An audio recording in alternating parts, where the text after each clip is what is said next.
So I want to go back to something you talked about before, which is this concept of progressive overload in the context of a program. Can you just elaborate on that a bit more in terms of what it is and why it's important?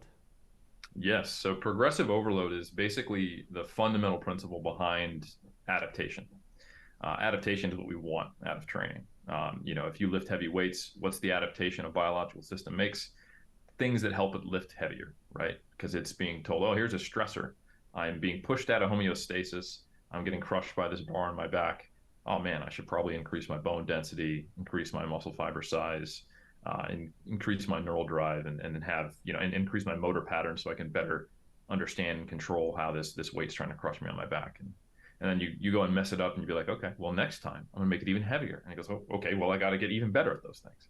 So that is basically the way we're working. We're using the fact that we live in these bodies that are biological survival machines as a way to choose which adaptation we want in a modern world where we're typically not thrown many physical curveballs like that to get what we want. So if you were to progressively overload the total volume you did and the proximity to failure and increased your reps and reduced your rest times, you get really, really good at muscular endurance and recovery. And you probably get some cardiovascular adaptations as well.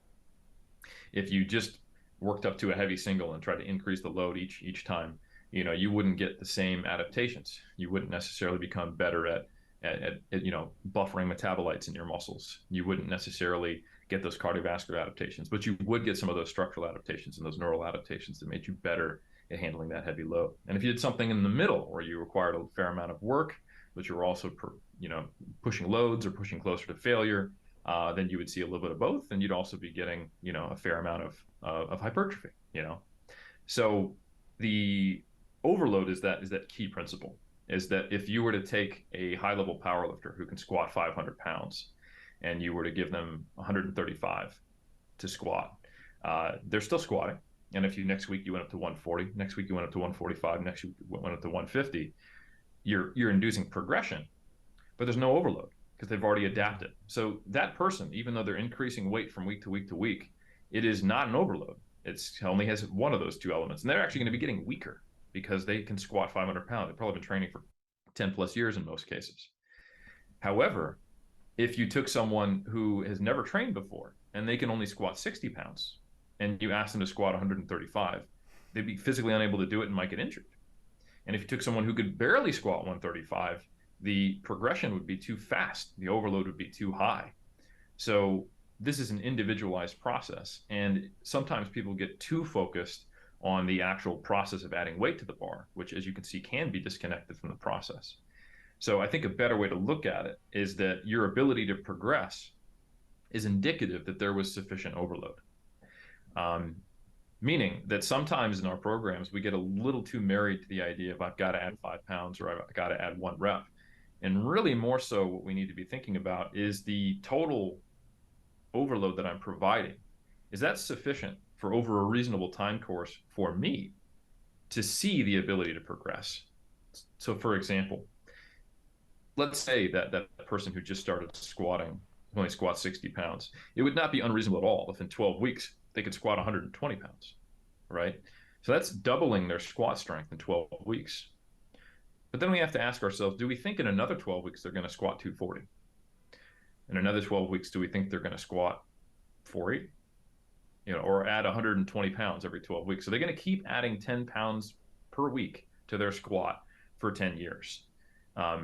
If so, then we have found Superman or Superwoman, right? Like they're going to be squatting Jupiter pretty soon.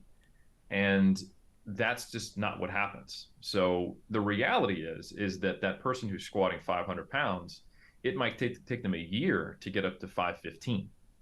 So that means that they can't expect or even program an approach that expects a weekly or even monthly sometimes specific incremental increase to load on the bar.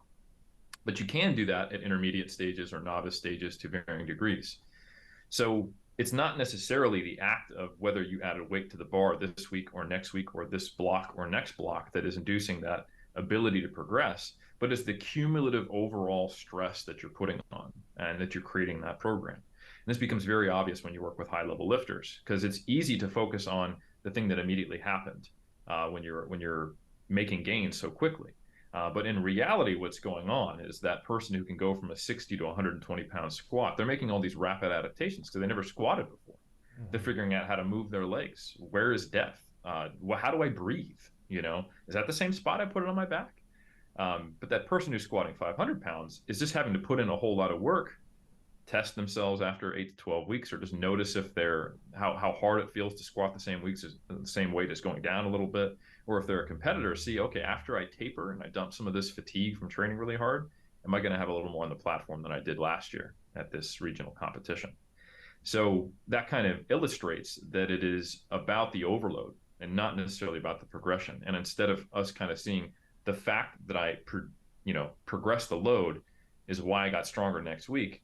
Instead, it's the concept of the fact that I've created enough overload.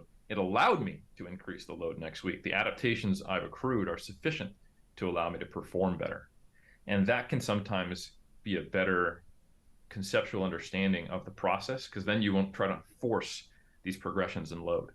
And then you can use your own ability and your performances as an indication, as a diagnostic tool to assess if you're doing too much, too little, or the right amount. And that's ultimately, I think, the best way to conceive of progressive overload.